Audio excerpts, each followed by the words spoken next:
तोड़ देलू दिल तू हमारे गोरिया, तोड़ देलू दिल तू हमारे गोरिया। भूल जाइब जा तू तहार क्रिया, भूल जाइब जा तू तहार क्रिया।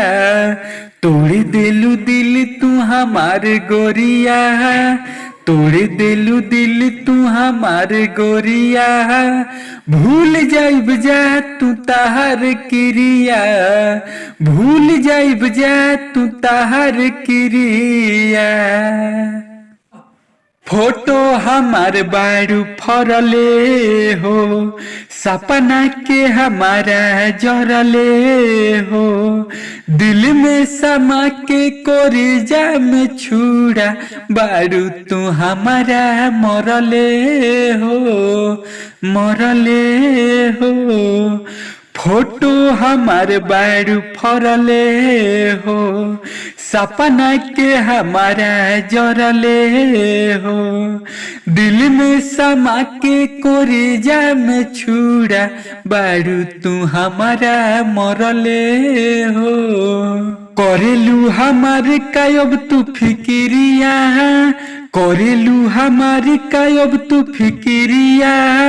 भूल जाइब जा तू तहार क्रिया, तोड़ देलू दिल तू हमारे गोरिया, तोड़ देलू दिल तू हमारे गोरिया।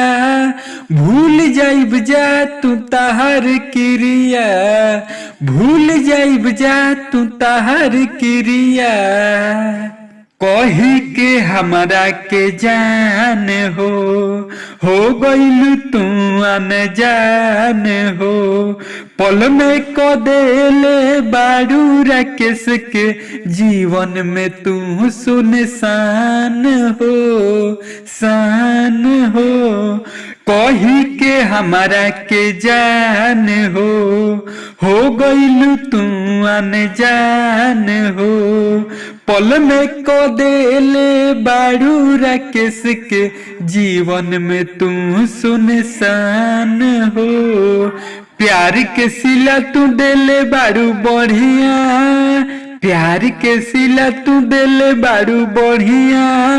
भूल जाइब जा तू तहार क्रिया, तोड़ देलू दिल तू हमारे गोरिया, तोड़ देलू दिल तू हमारे गोरिया।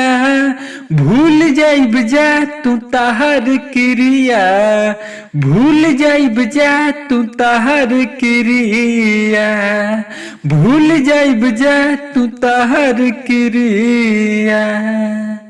तो कैसा लगा दोस्तों आपके भाई का ये सैड सॉन्ग, कमेंट करके जरूर बताइएगा। अगर अच्छा लगा है तो वीडियो को लाइक करना ना भूलिएगा दोस्तों। और चैनल पे पहली बार हैं तो चैनल को सब्सक्राइब करके बगल में बेल आइकन की घंटी जरूर दबाइएगा मेरा वीडियो सबसे पहले देखने के लिए। तो मिलता हूं दोस्तों अगले वीडियो में, तब तक के लिए नमस्कार, जय हिंद दोस्तों।